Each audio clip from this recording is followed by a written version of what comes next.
going to talk about the action plan. So that's the fourth rule of the game and action plan. We're going to talk, those are the keys, part of the six keys of the winning team. And as we said, that, having strong leadership is influence.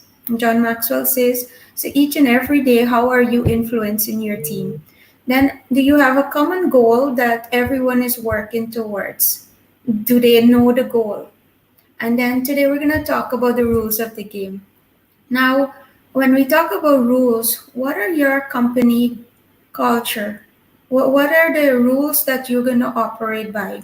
And sometimes, we have for where you might introduce new rules. Now that you've learned that we need to have rules of how do we operate, you might have people who come and say that, you know what, I don't like these rules. I wasn't hired, now to report to anyone.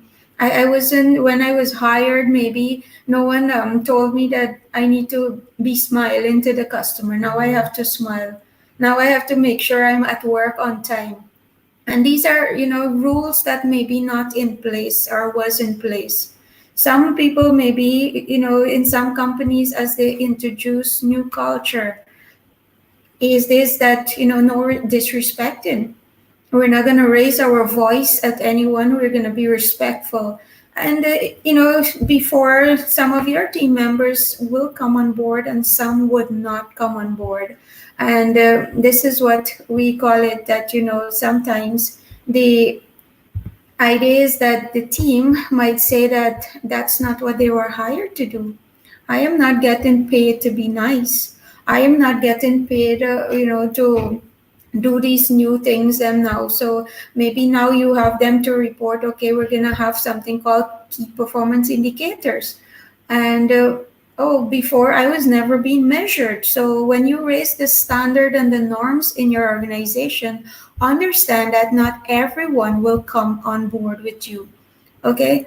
And that's okay. You will be doing them a favor if they leave. They might get somewhere else better, or they will perform better somewhere else. And when we can actually be able to help them understand what they're doing and how they can be better, then they're able to perform better. So these rules is, how do you treat one another? What are the rules? So you can make your rules very strong or tight, where people are scared to even step out and do things, which is not a good thing, I would say. But how do you make your rules so that, yes, this is the border we can work with, but yet inside here you can do whatever it takes to do the work within this framework, right? This is how we're going to treat each other. This is how we're going to maybe start reporting to each other. This is, the way we're going to dress now. And this is, whatever it is that you want to change that will make your place better. And understand that not everyone will come along with you, and that's okay. So when you also think about rules of the game, think also, what is the action plan? What is an action plan that you can put in place? And in a simple way is that who does what by when? Who in the organization need to do what and by when? When we don't have that when part of it, is that's where, we don't follow up, we don't monitor. We tell someone that, okay, we need to get this done. We're the planner, the goal is that we need to work on this thing. But by when? They don't understand. And then they come and they give an excuse, and next week has passed and nothing is getting done. But you didn't say clearly by when it must be done. So think about, how are you positioning your team? Okay, you should be positioning people to win your game and not to set them up to fail. Are you giving them all the tools that they need to perform the work that they need? Are you giving them enough guidance of how to perform those tools? To think about the rules, think about when you think the rules, think about what are the culture, what are the values that you're going to live by. And think about integrity, think about respect, teamwork. What does that look like for you and your team in your company? And how would they operate when they say those things? Think about an action plan. What are the plan that they're going to be using? Who does what by when, so that everyone is clear and not someone tell you that, oh, I thought this person is going to do this and then it wasn't done, and the next one say, oh, I thought that person is going to do it and then it didn't get done.